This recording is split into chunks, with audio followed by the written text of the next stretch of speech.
مسلمان بڑے پریشان ہیں کہ بھائی UCC آ جائے گا تو کیا ہوگا. کچھ نہیں ہوگا, دھیلے کا فرق نہیں پڑے گا. میں آپ کو بتا دوں واضح انداز سے کہ یونیفارم سول کوڈ ایک پولیٹیکل مدعا ہے. مسلمانوں کو قطعاً پریشان ہونے کی ضرورت نہیں ہے, اس لیے کہ کیا آپ سمجھتے ہیں کہ آپ صرف انڈیا میں رہتے ہیں, دنیا میں کہیں اور آپ کا وجود نہیں ہے؟ مسلمان امریکہ میں رہتے ہیں, مسلمان برطانیہ میں رہتے ہیں, مسلمان آسٹریلیا میں رہتے ہیں, دنیا کے بہت سارے ممالک میں مسلمان رہتے ہیں. کیا وہاں ان کا مسلم پرسنل لا ہے؟ نہیں ہے. تو وہ کس طریقے سے رہ رہے ہیں؟ وہ وہاں پر بھی اپنے قرآن و سنت کے اوپر عمل کر رہے ہیں. کتنی ہی خواتین ایسی ہیں کہ جب طلاق اور نکاح کا مسئلہ ہوتا ہے, عدت کا مسئلہ ہوتا ہے, تو وہ امریکہ میں, انگلینڈ میں, آسٹریلیا میں جو سول کورٹس ہیں وہاں نہیں جاتی ہیں. حالانکہ سول کورٹس میں ان کو فائدہ ہے, دنیاوی فائدہ زیادہ ہے. مثال کے طور پر اگر ایک مسلمان عورت کورٹ میں چلی جائے اور کورٹ میں جا کر وہ یہ کہے کہ مجھے طلاق چاہیے اور مجھے ساتھ میں لائف ٹائم سپورٹ بھی چاہیے, صرف عدت کے دوران نہیں, تو جو حکومت, جو عدالت ہے, وہ اس کو لائف ٹائم سپورٹ دے گی یہاں تک کہ وہ دوسری شادی نہ کر لے.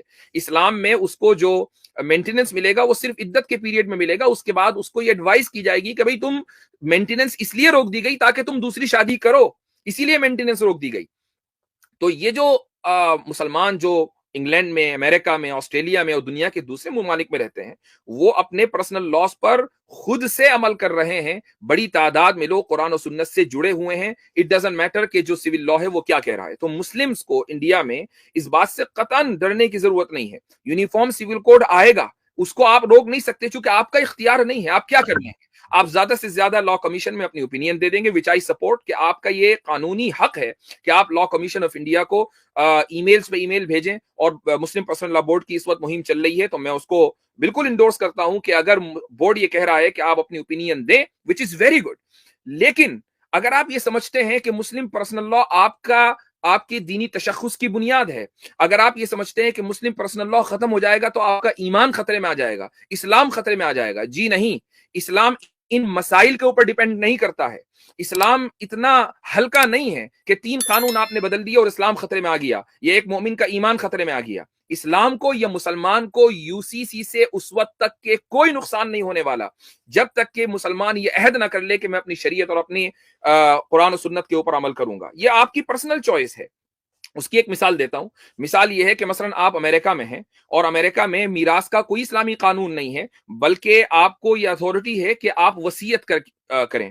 تو اب ایک آدمی یہ چاہتا ہے کہ میری جو دولت ہے وہ میری اولاد کے درمیان اسلامی قانون کے اعتبار سے تقسیم ہونی چاہیے. تو آپ وصیت کیجئے, اور وصیت اس طریقے سے کیجئے جو میراث کے اصولوں کے مطابق ہو, کہ مثلا آپ کے بیٹے کو 2/3 ملنا ہے اور آپ کی بیٹی کو 1/3 ملنا ہے, تو آپ وصیت میں یہ لکھ کے جائیے. تو دیکھیے آپ نے قرآن کریم کے اوپر عمل کیا, قرآن کے قانون کے اوپر عمل کیا, وصیت کے راستے سے عمل کیا. بتائیے کون قانون اور کون سی طاقت آپ کو روک سکتی ہے؟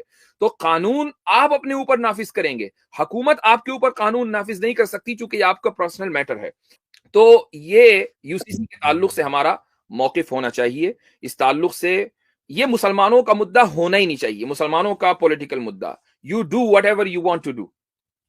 ہم قرآن و سنت سے جڑے ہوئے ہیں, قرآن و سنت کے اوپر اپنی زندگی میں عمل کریں گے, اپنی سوسائٹی میں عمل کریں گے.